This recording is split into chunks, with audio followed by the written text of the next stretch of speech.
জুলাই গণ অভ্যুত্থানের দ্বিতীয় বার্ষিকীতে সারা দেশে জুলাই যোদ্ধাদের স্মরণে স্মৃতিস্তম্ভে ফুল দিয়ে শহীদদের স্মরণের পাশাপাশি চলছে প্রার্থনা, গণসংগীত, কবিতা আবৃত্তি আর দেয়ালচিত্রে জুলাইয়ের স্মৃতি ধরে রাখার আয়োজন। দিনটি ঘিরে সম্ভাব্য নাশকতা ও অপ্রীতিকর পরিস্থিতি ঠেকাতে দেশ জুড়ে জোরদার করা হয়েছে নিরাপত্তা ব্যবস্থা। বিস্তারিত প্রতিবেদনে। সকাল থেকে রাজধানীর শাহবাগ, কেন্দ্রীয় শহীদ মিনার এবং ঢাকা বিশ্ববিদ্যালয়ের রাজু ভাস্কর্যের পাদদেশে নির্মিত জুলাই গণ অভ্যুত্থানের অস্থায়ী স্মৃতিস্তম্ভে মানুষের ঢল।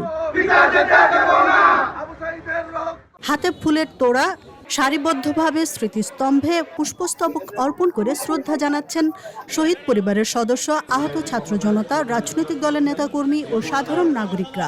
এই শহীদের রক্তের বিনিময়ে অর্জিত এই পার্লামেন্ট বাংলাদেশে একটি কার্যকরী পার্লামেন্টে রূপান্তরিত হবে। আমরা বিশ্বাস করতে চাই আন্দোলন সংগ্রামের ঐক্যবদ্ধ সকল শক্তি আমাদের অর্জিত এই বিজয়কে ধারণ করার জন্য ঐক্যবদ্ধভাবে পথ চলবে। আমাদের মধ্যে মতের পার্থক্যকে আমরা সংসদের বিতর্কের মধ্যে আবদ্ধ রাখবো। প্রতি যদি আস্থা রাখতে হয় এবং আমরা যে গণতন্ত্রের কথা বলছি সেটা যদি মানতে হয়, তাহলে আপনি যে প্রশ্ন করছেন যে আজকে একটি দল এই অনুষ্ঠান বর্জন করেছে, তাদেরকে তো আমার বলতে হবে যে তাহলে তো আপনারা গণতন্ত্রে বিশ্বাস করেন না, মানুষের রায়ের প্রতি আপনারা শ্রদ্ধাশীল নন। রাজধানীর বাইরেও একই চিত্র। রংপুরের পীরগঞ্জে শহীদ আবু সাঈদের কবর ও বেগম রোকেয়া বিশ্ববিদ্যালয়ের স্মৃতিস্তম্ভে দিনভর চলে শ্রদ্ধা নিবেদন। চট্টগ্রাম, খুলনা, রাজশাহী, সিলেট, বরিশাল ও ময়মনসিংহ সহ দেশের বিভিন্ন জেলা উপজেলায় জুলাই স্মৃতিস্তম্ভে ফুল দিয়ে শহীদদের স্মরণ করেছেন সর্বস্তরের মানুষ। প্রত্যেকটা আন্দোলনকারী সন্তানেরা তাদেরকে 1971-এর মতো বীর মুক্তিযোদ্ধার মতো তাদেরকে সর্বোচ্চ সম্মান এবং সকল কিছু ভাতা প্রদান এবং চাকরির ক্ষেত্রে অগ্রাধিকার দেওয়া হবে।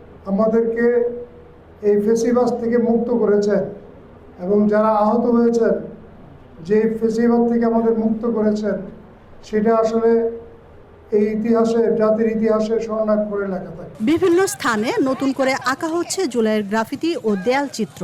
দেয়ালের রঙে ফুটে উঠেছে আন্দোলনের দিনগুলো, মানুষের আকাঙ্ক্ষা আর শহীদদের আত্মত্যাগের কথা। শহীদদের আত্মার মাগফিরাত কামনায় মসজিদে বিশেষ দোয়া এবং মন্দির, গির্জা ও প্যাগোডায় আয়োজন করা হয় প্রার্থনার। এটা সবারই সামগ্রিক আন্দোলনের ফসল। আমরা আজকে আবু সাঈদ, ওয়াসিম, মুগ্ধ, স্নিগ্ধ, রাব্বি, ফারুক, তানবীর সহ যারা মৃত্যুবরণ করেছে, আমরা তাদের আত্মার মাগফিরাত কামনা করেছি। এই পরাজিত শক্তি এখনো পৃথিবীর বিভিন্ন দেশে জনগণের সম্পদ চুরি করে সেইখানে গাপটি মেরে বসে দেশের গণতান্ত্রিক ব্যবস্থাকে নস্যাৎ করার জন্য বিভিন্ন ফরম্যাটে তারা ষড়যন্ত্রে লিপ্ত। যে শক্তিটি 17 বছর বিনা ভোটে মানুষকে শাসন করেছে, সেই ফ্যাসিস্ট খুনি হাসিনার দল এবং তার পেটুয়া বাহিনীর নেতৃত্বে এই ছাত্র জনতার উপরে নির্বিচারে গুলি করে। শোক ও শ্রদ্ধার এই কর্মসূচিকে ঘিরে সতর্ক আইনশৃঙ্খলা রক্ষাকারী বাহিনী। দিবসটি কেন্দ্র করে সম্ভাব্য নাশকতা ও অপ্রীতিকর পরিস্থিতি ঠেকাতে নেওয়া হয় সর্বোচ্চ সতর্কতা।